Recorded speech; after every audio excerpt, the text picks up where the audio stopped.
మీరు చూస్తున్నారు FIR news. తాజా వార్తలు, కీలక అప్డేట్స్ కోసం మా ఛానల్ను సబ్స్క్రైబ్ చేయండి.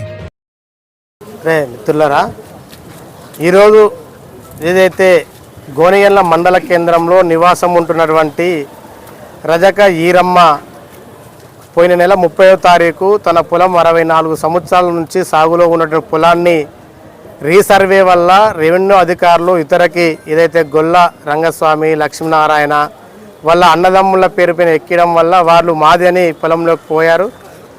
దాన్ని 64 సంవత్సరాల నుంచి నేను సాగు చేసుకుంటున్నాను, ఈ పొలం పోతుందని పొలం కాడికి పోయి వాళ్ళతో తగాదైతే వాళ్ళు సావే చాకల్దానా అనే కులం పేరుతో దూషించడం వల్ల ఏదైతే వాళ్ళు ఇచ్చినటువంటి పురుగుల మందుని తీసుకుని ఆత్మహత్య ప్రయత్నం చేయడం జరిగింది.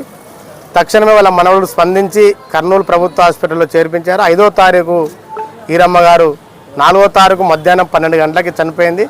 5వ తారీఖు మధ్యాహ్నం 1 గంట దాకా పోస్ట్ మార్టం కూడా చేయలేనటువంటి పోలీసులు, అక్కడ ఉన్నటువంటి హాస్పిటల్ సిబ్బంది నిర్లక్ష్యంగా వ్యవహరించారు.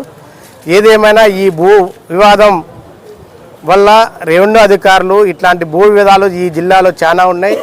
ఒక రజక ఈరమ్మ అత్తకే మనకు బయట కనిపిస్తుంది, లోపల చాలా కోకొల్లాలుగా ఉన్నాయి.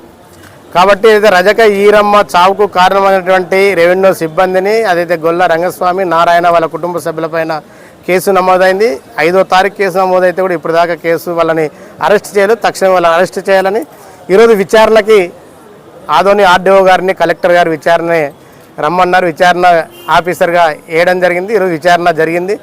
ఇద్దరి యొక్క డాక్యుమెంట్లను వాళ్ళ ఇద్దరు చెప్పినట్టు మాటలను కూడా వినడం జరిగింది. వాళ్ళ దగ్గర ఉన్నటువంటి డాక్యుమెంట్స్ కూడా ఆర్డీఓ గారికి సమర్పించారు. ఏదేమైనా 64 సంవత్సరాలు ఏదైతే అనుభవంలో ఉన్నదో రజక ఈరమ్మకే ఈ భూమి చెందాలి, 26 సెంట్ల భూమిని చెందే విధంగా ఆర్డీఓ గారు చర్యలు తీసుకోవాలని. దీంట్లో రాజకీయ జోక్యం ఉంది. ఈ రాజకీయ జోక్యాన్ని మీరు సహించొద్దండి. రాజకీయ జోక్యం లేకుండా ఏదైతే లబ్ధిదారులు నిజంగా సాగులో ఉన్నటువంటి రజక ఈరమ్మ కుటుంబ సభ్యులకి చెందే విధంగా ఆ భూమిని సర్వే రిపోర్ట్ ఇవ్వాలని ఆర్డీఓ గారిని కోరుతున్నాం. లేదు అనగా రాబోయే కాలంలో జిల్లా వ్యాప్తంగా రజక వృత్తిదారులను సమీకరించి పెద్ద ఎత్తున రైతు సంఘాలని, ఇతర సంఘాలను కలుపుకొని ఉద్యమాలను చేపడతామని తెలియజేస్తూ, నా పేరు గురుశేఖర్, ఏపీ రజక వృత్తిదారుల సంఘం రాష్ట్ర అధ్యక్షుడిని.